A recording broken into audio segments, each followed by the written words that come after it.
Hey everyone, it's Connor here from Durham Hearing Specialists. I hope you're doing well, and welcome back to a very interesting video. I've got a new device to show you here, which I'm filming through at the moment.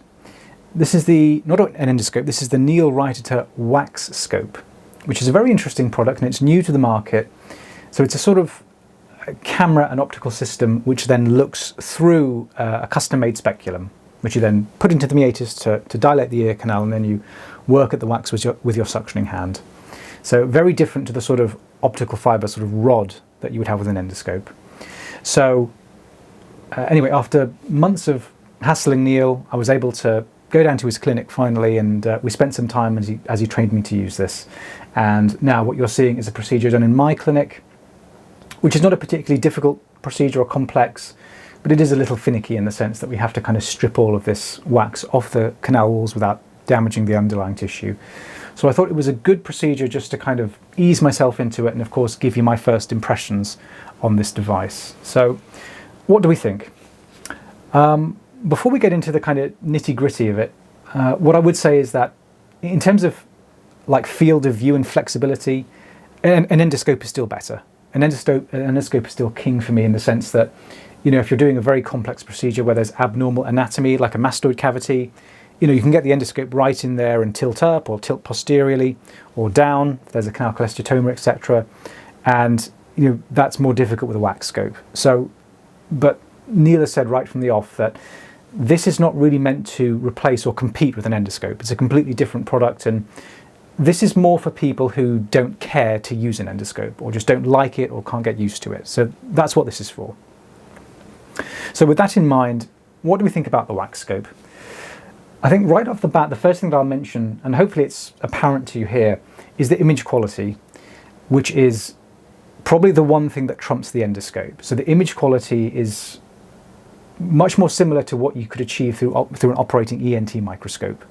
You know, it's very clear, very crisp. I've not artificially sharpened this image. This isn't even in 4K. This is at 1080p at 60 frames a second, but it is beautiful. Also, aside from the kind of clarity sharpness aspect, you know, the balance of the image is very nice. In other words, you don't have areas of the image which are in darkness and then other images which are overexposed, like bright white, or what we would call burning back in the day. You know, everything's kind of nicely and brightly illuminated, and it looks very natural. So it looks like real life, really, which it should. You know, so even if you don't upload case presentations to YouTube and so on and so forth, you know, I still think image quality is really important, particularly if you work closely with ENT. And most doctors that I've spoken to really do appreciate it if you can attach otoscopic images onto your referral, particularly if they're high resolution and well exposed, which this can achieve very nicely. I think probably the reason for that is that the lens of the WAXSCOPE is very large, you know, much larger than any endoscope that you could feasibly fit into the meatus, and therefore more light can hit the camera sensor. So overall image quality is a massive win, and it's a thumbs up from me. What about sort of usability? Is it easy to learn? Yes, it is. I think it probably is slightly easier to use than the endoscope, in the sense that with an endoscope, I equate it sort of like the first time you learn to drive, that, you know, there's a hell of a lot to think about all at once. Because when you're learning to use an endoscope, you know, your two hands are very much in a dance. So, you know, not only are you trying to focus on your Zollner suction probe, but you're also having to hold the endoscope, and, you know, you do have to move it in and out to look at what you want to see and, you know, tilt it and so on and so forth. And your endoscope hand is very much fluid. You know, it's not just kind of stuck in one position. Whereas with the WAXSCOPE, you know, you hold it in a very weird way, I must say, but I'll come on to that in a minute.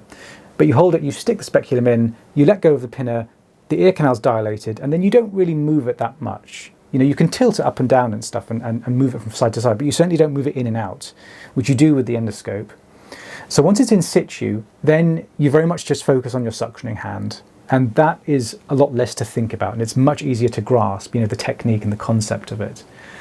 The way that you hold it, and you know, despite me experimenting, there is really only one way to hold the thing, which is kind of like this weird motorcycle grip. So when it comes to an endoscope, for example, I hold it kind of like a goblet with my hand kind of upwards, and then you rest the system in your hand and it feels very natural.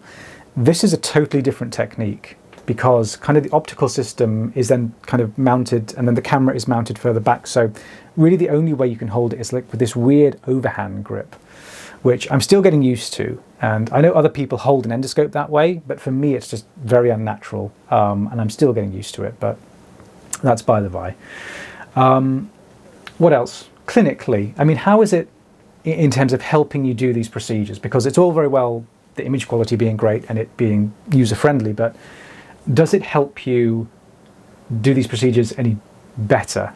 You know, is it better than loupes? Is it better than a microscope? Where does it rank? I mean, despite it not being an endoscope, which is my kind of main gripe, but not really a gripe because it's not designed to compete with that, yes, it does help you do those very fine movements. And that is really the key to doing complex procedures like taking neotympanum away from the eardrum or removing very deep wax with suction.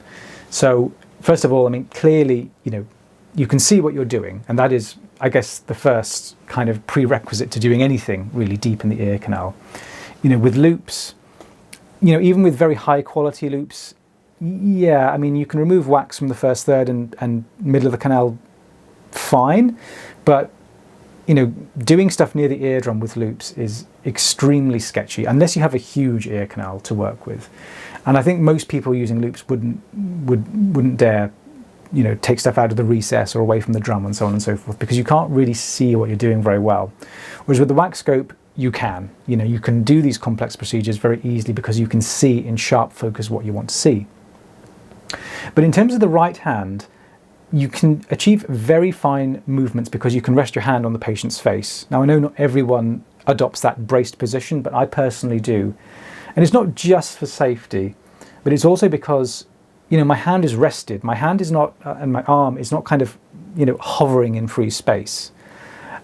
Because my hand is rested and there's kind of that reference point, I can then just arc my hand into the ear canal, much like you would with an endoscope. And because the speculum has that split, like a tumarkin, you can sort of get very easy access to the ear canal. So I have the split at around, I don't know, maybe sort of like 2 or 3 o'clock. So I'm not having to change my right hand technique, or there's no barrier to my right hand accessing the ear canal, which would otherwise be true if you're using like a Shah speculum or a Rosen speculum, which is like a closed funnel. So a Tumarkin style speculum allows you that sideways access, and then you can just pool cue, you know, the Zollner suction probe against the patient's cartilage, and, you know, you're not having to worry about your hand shaking or, you know, kind of engaging your shoulder muscles and so on and so forth. You can just do those very small, delicate movements without damaging the underlying tissue. So it does allow you to do those very, very complex procedures where you need a steady hand. Lovely looking tympanic membrane there. Actually, here's a good shot. You know, you can see that the eardrum is not glassy smooth. It actually has a little bit of texture to that outer epithelial there. You know, it's kind of mottled and rough. It's not glassy smooth. And I'm able to achieve that resolution at that level of detail because, again, there's lots of lovely light hitting the camera sensor. So we're just going to kiss the surface of this wax here, and, you know, overall successful procedure. So, you know, in conclusion, what do we think about the WAXSCOPE? What are the first impressions? I mean, if you're using loupes at this point and you're wanting to take on more complex procedures, yes, this is a very, very good option, and certainly feels like an upgrade. Is it better than an ENT microscope? That's probably down to a matter of taste and opinion. I know that some of you guys out there just love the binocular vision and, you know, don't want anything else, and that's fine. I would say in terms of image quality and, you know, usability, for me it ranks the same. You know, there's the stuff that I can achieve through an ENT microscope is the same as what I can achieve with this. But, you know, I would use my ENT microscope in clinic now collects dust because I just like the fact that I can record video and take pictures and so on and so forth. It's just, there's more of an advantage than, you know, to that than using a microscope. So there we go.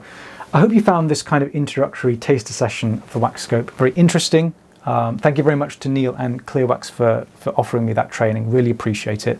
If you have any questions, leave them down in the comment section below and I will try my very best to get back to you. And of course, I will see you guys on the next video.